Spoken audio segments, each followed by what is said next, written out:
Hi, I'm Ed Roberts, and for my Sports Science and Outdoor Activities degree qualification module, I'm going to be showing you how to develop a track stand. Okay, so before we begin, it's crucial to remember whenever you're out on your bike, you're wearing the correct safety equipment, i.e. a helmet and some gloves. Okay, so the track stand is a crucial skill in mountain biking and cycling in general, as it not only does it have true trail use, but also helps to develop balance. Okay then, so to begin with, I'm going to quickly demonstrate a perfect track stand and run through some pointers of developing this track stand. Okay, so once you're up on your bike, it's crucial to have straight arms and straight legs. With your legs, you need to lead foot forward. This is whichever foot you feel most comfortable with. Then, you need to turn the handlebars to either the right or the left. Again, depending on which you feel most natural with. I'm going to turn mine to the right. Once you've done this, you need to make sure you've got straight arms, straight legs, and keep your fingers off the brakes. As this will just mean you're pushing against a false force and you won't really be developing the track stand. Once you're up in this position, you control sideways movements by either pushing down on your left or your right handlebar. And you control back and forward movements by using that lead foot to control the power. Okay, so to run through that quickly, the key points are: lead straight arms and legs, your lead foot forward, the wheel turns to the right or the left depending on which favoured, and your shoulders twisted in the same direction. Right, now we've seen a perfect demonstration of a track stand, we're going to look at a few steps on how to develop a track stand. The first step is to find yourself a nice hill with a slight incline, and what we're going to do is ride up this hill nice and slowly and try and stop every 1 to 2 pedal strokes. And just try and hold a balance, remembering those key points every 1 to 2 pedal strokes. Okay, let's give that a go and see how it gets on.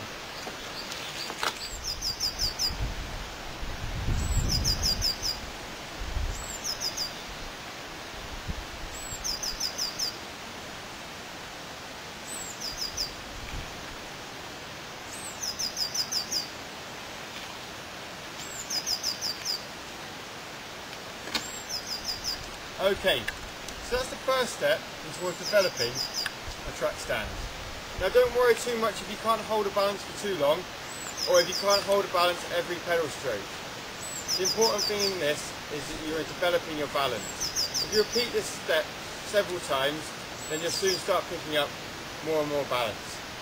Okay, to help develop the skill and help you see how this skill can develop, a good friend of mine, Andy Miller. Hi Andy, how's it going? Yeah, good. It's going to help us by doing a couple of demonstrations and trying to put some of the steps that we're learning into practice.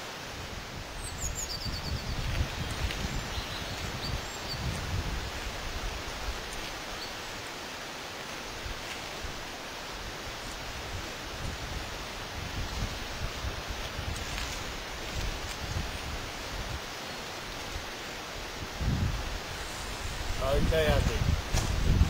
That was really good for a first try. You got up on the bike and you managed to get a few sort of balances in there. A few key pointers, Andy, are making sure you've got your legs nice and straight as you do in the demonstration. What quite often happens is you're starting to learn the track stand, is you end up getting in a bit of a crouched position. It's important to remember those straight arms and straight legs, okay? It's also, you're dabbing on the brakes now and again, and you just try and lay off the brakes. This will help you develop those balance points using your arms to control the sideways movement, okay? Happy? Yeah, so you're using like force from your body rather than relying on the brake. Yeah, that's exactly it. Cool. So if you want to give that another crack, and we'll have a look and see how it goes.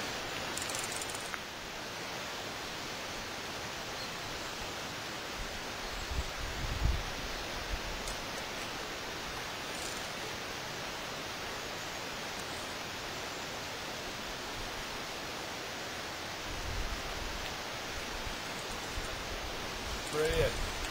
As you can see, that was much better this time. You had straighter arms and straighter legs, which meant you could control this position much easier. How's that feel this time, Andy? It felt a lot better, and like with having straight arms and straight legs, I didn't feel like I needed to rely on the brakes as much. Yeah, it just felt better. Brilliant. Okay, so following on from the first step of riding along, pausing every now and again, we're going to now try and develop a stationary track stand. It's really useful if you've got a friend about who can help support your bike. Okay, so what I'm going to do is grab the saddle on Andy's bike and also clamp the rear wheel between my legs.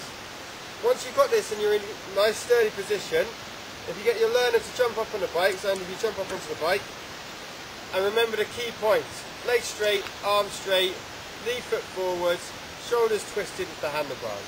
Okay, so now he's in that position, we can let go of the saddle and slowly start widening the gap between the rear wheel. This gives him a little bit of space to work in, but also the confidence that he's not going to fall off. The teacher behind can also help give some pointers.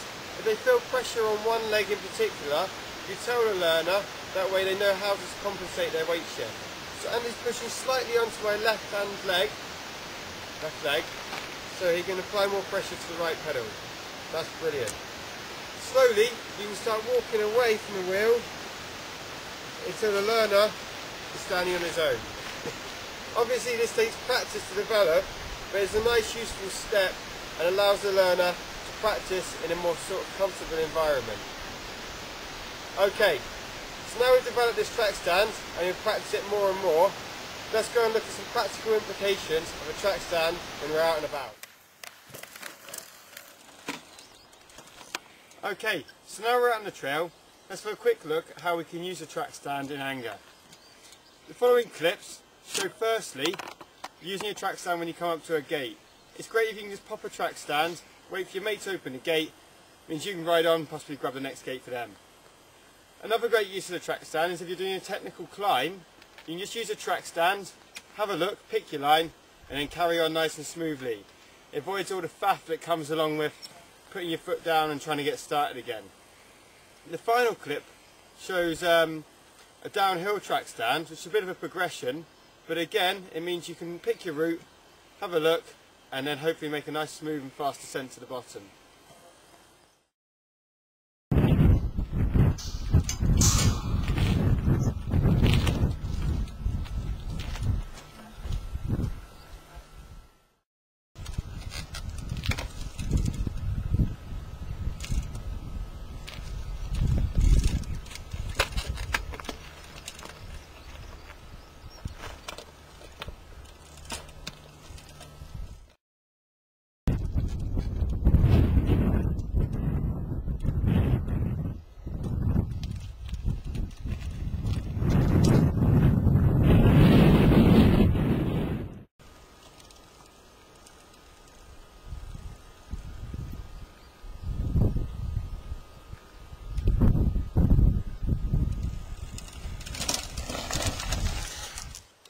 Right, so now we've had a look at various techniques to develop the track stand.